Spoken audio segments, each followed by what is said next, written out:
All right, let's dive right into this explainer because today we are tackling what is honestly the ultimate mobility dilemma for any tech enthusiast right now. Welcome in. I'm your host, and we're exploring a pretty massive shift in the automotive landscape. We're really moving away from just obsessing over horsepower, and we're starting to talk way more about processing power. So what we're looking at today isn't just about picking your next car. It's about choosing an entire technological philosophy. So I want to kick things off by sharing a really exciting piece of news that perfectly sets the stage for our entire discussion. The highly anticipated Xiaomi SU7 is officially slated to hit the Italian and broader European markets in 2027. Now, I know what you might be thinking. 2027 sounds like it's a few years out, but trust me, in the automotive world, that is literally tomorrow. And this impending arrival is already forcing buyers to completely rethink their timelines and their priorities today.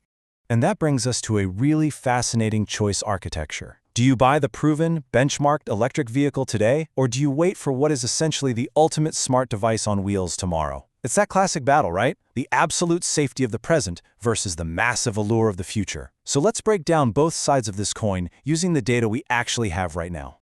Section 1. Tesla's certainty.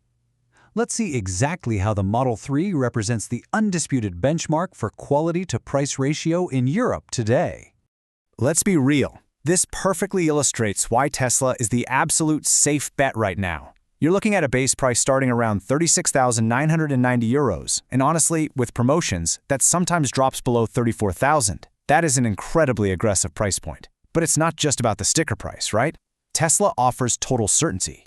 They've got a super predictable used car market. They offer really well-tested financing and leasing options that just drastically lower your monthly payments compared to paying cash. Plus, you know those famous youthful defects of the early Teslas, like the panel gaps or the quirky paint issues? Yeah, those are largely a thing of the past. And honestly, the biggest perk is you get immediate access to their widespread Supercharger network. It's the absolute gold standard where the hardware and the software just talk to each other perfectly for optimized fast charging.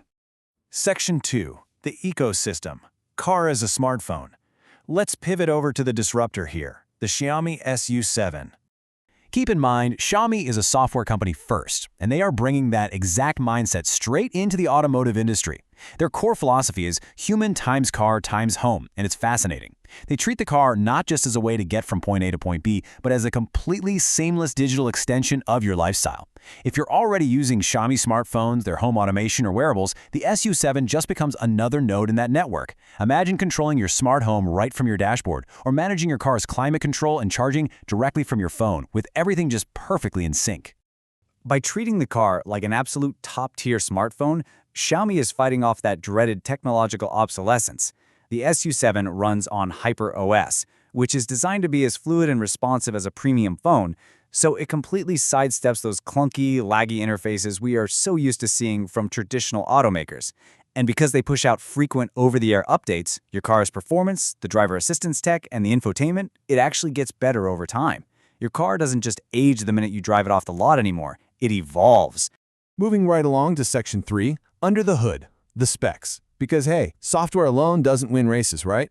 Just look at this number, 0.195. That is the SU7's aerodynamic drag coefficient. To put that into perspective for a second, this is literally one of the absolute lowest drag coefficients of any production car in the entire world. And why does that matter? Because an EV slicing through the air efficiently drastically optimizes your energy consumption at high speeds. It extends your range and maximizes the battery's potential. And they've managed to combine this meticulous aerodynamics with a highly stylized, sporty design that a lot of people have actually been comparing favorably to Porsche. This breakdown beautifully categorizes the competitive landscape, and it shows just how aggressively Xiaomi is targeting the entire market spectrum. Their main sales target, the Tesla Model 3. Their direct Chinese market competitors, the BYD Seal and the Zeekr 007. But when we talk about pure performance, especially with their Ultra version, they are straight up gunning for the Porsche Taycan and the Lotus Emea. They basically want to offer supercar specifications at a price point that severely undercuts traditional premium European and American brands. And they're backing this up with some serious hardware. Structurally, the SU7 uses cattle batteries integrated directly into the floor pan using cell-to-pack technology. The base models get LFP chemistry, while the higher trims use superior NMC chemistry.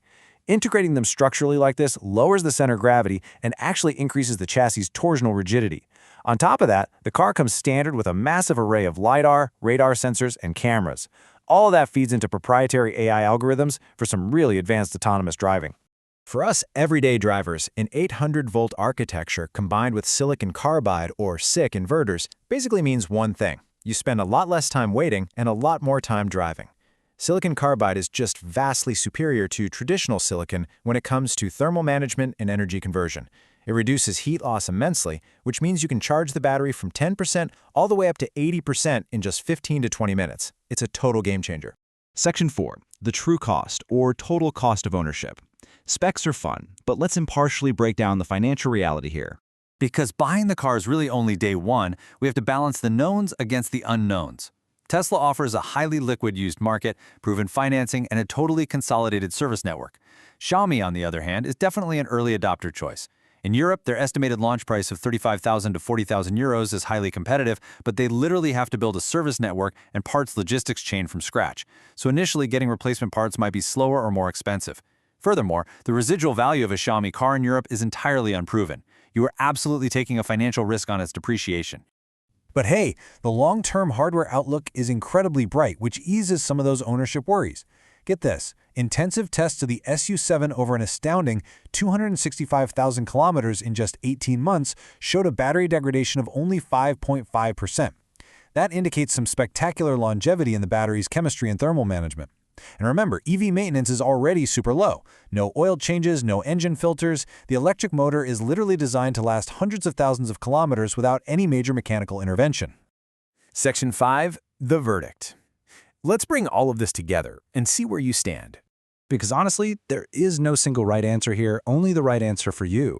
It really boils down to these two distinct consumer profiles. If you're the rational choice buyer, meaning you prioritize immediate financial certainty today, you want that established service network, you want guaranteed used car value, and you need a car right now, well, the Tesla Model 3 is the undisputed answer for sure. But if you align more with the early adopter, you're totally willing to wait, you want maximum technological integration, you love cutting-edge design, and you're ready to embrace the innovation of a car acting as a smart node in your digital ecosystem, the Xiaomi SU7 offers a genuinely superior functional prospect. I want to sincerely thank you for joining me today to explore this massive shift in the automotive landscape. I really hope this explainer provided you with some clear, structured news and the insights you need to make sense of a rapidly evolving EV market. I'm going to leave you with this one final thought to ponder as we look toward 2027 and beyond. As our vehicles become these seamless extensions of our digital lives, constantly receiving updates over the air and integrating perfectly with our homes, are we still buying a car, or are we driving our next smartphone? Keep that in mind the next time you're shopping for a new vehicle. Thanks so much for learning with me today, and keep asking those big questions.